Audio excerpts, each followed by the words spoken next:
Alright guys, Hana Mod 30.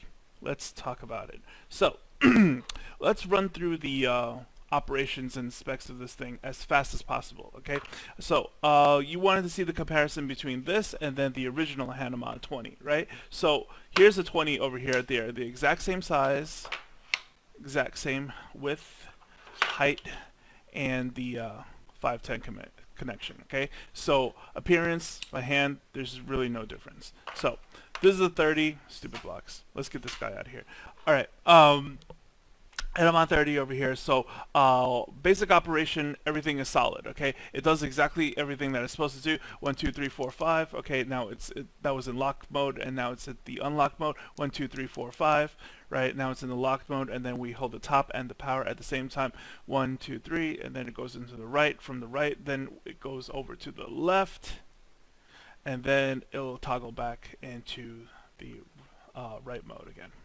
Alright, now as we hold the bottom one, it will start off with the normal mode, and then it'll take us over to the stealth mode, and then back to normal mode.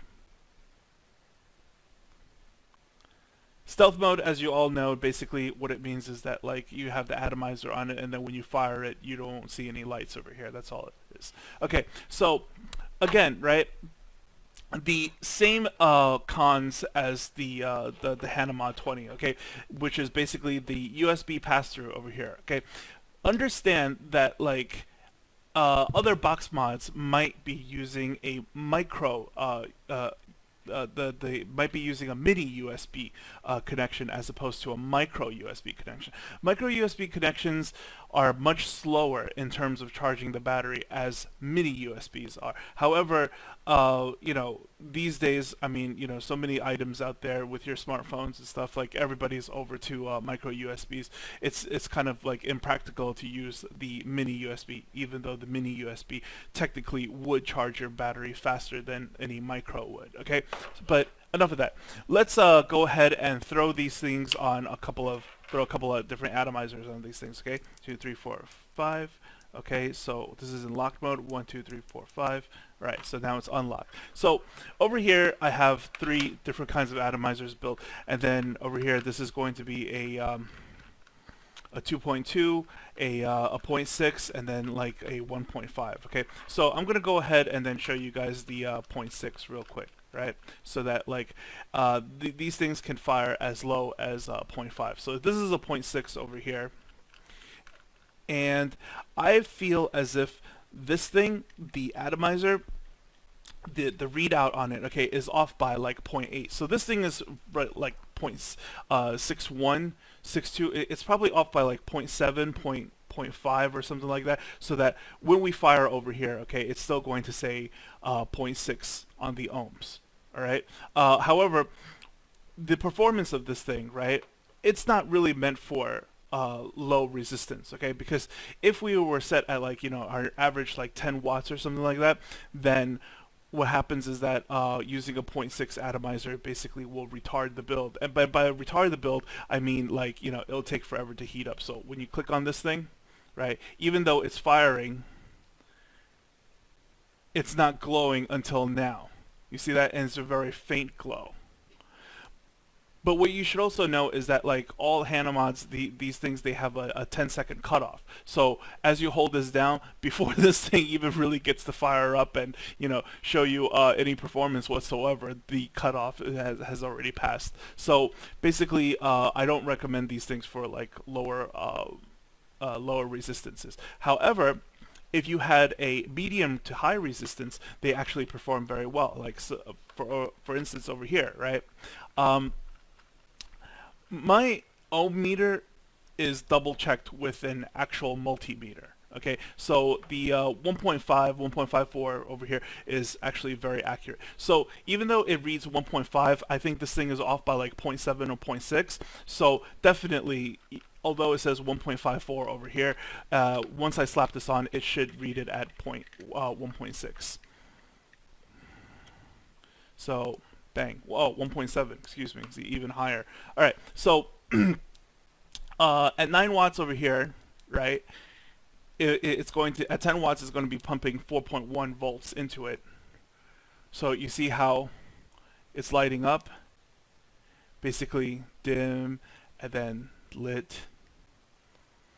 Right. Okay. So, it is my opinion, right, that like if you use these things as a variable wattage device, which is what it is, right, it's actually going to be rather disappointing. However, if you use it as a variable voltage device, where you just pay attention to the volt reading over here, depending on like the atomizer that you use, then you will notice, okay, that like let's say we use something of the 2 ohm resistance. So I have a 2 ohm coil over here, which is a, I'm sorry, this is the wrong one. This is the 2 ohm coil over here, okay, and this thing should be clocking in around like 2.2, I believe, okay, 2.26, right?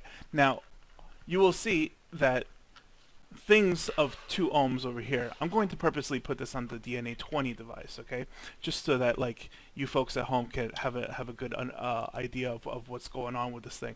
So let's say we tune this down a little bit, okay, 1 2 2 3 4 5, okay, and then we tune this down real quick. This is just for the sake of experimenting. Let's say, okay, 13 watts, right, and then we just go ahead and fire this thing.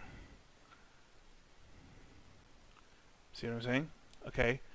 Its reaction, its performance is much better than what we were using earlier with the 1.5, and with the lower resistance, just forget about it. So let's crank this up all the way to like 20 watts. Okay, and I'm just going to show you folks at home what happens. Okay, so it's very powerful, right? So with that in mind, right, when we pump it over here, right, it's at 20 watts, it's 5.7 volts that's going into the coil over here. Okay, so I'm gonna go ahead and take this little guy off, and we're going to go ahead and put it back on the 30 device. Okay, and now we're going to crank this sucker up all the way to 30. From 10, let's go.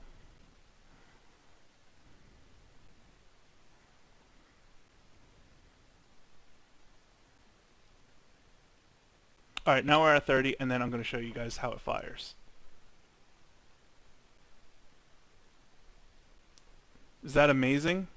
Right, so the point of this thing, right, is that like you don't have to build those monstrous coils in order to get like, that amazing performance. If anything, there's a lot more heat, there's a lot more power generated in like the smaller coils of these things. Alright, so that's basically all there is that I wanted to point out as far as its performance.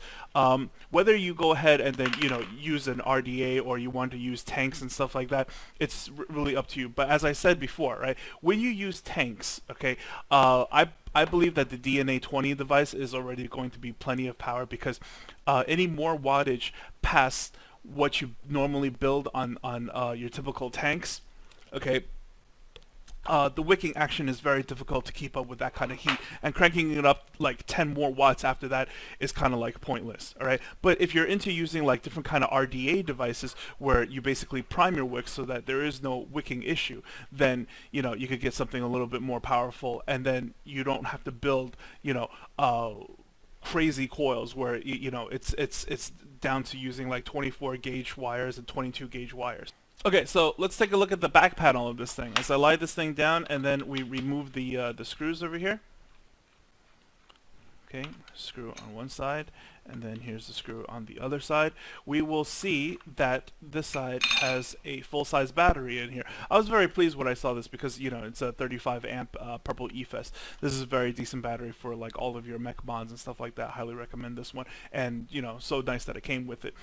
Definitely have a glue gun handy around just in case if any of your buttons ever become loose or anything. Definitely glue gun it back to the wall over here, and it's very simple to do. I like the idea of the open circuitry over here. It's just for most of you cats out there who are curious about stuff. You can see exactly how a DNA device is wired. Although this is not an actual DNA chip, but it is a very, very, very good DNA chip. It's probably in my opinion as close as it gets to the whole like 1.1 clone. So basically you came here to see what? You came to see my opinion about like, do I stand behind this item or not? Absolutely, actually.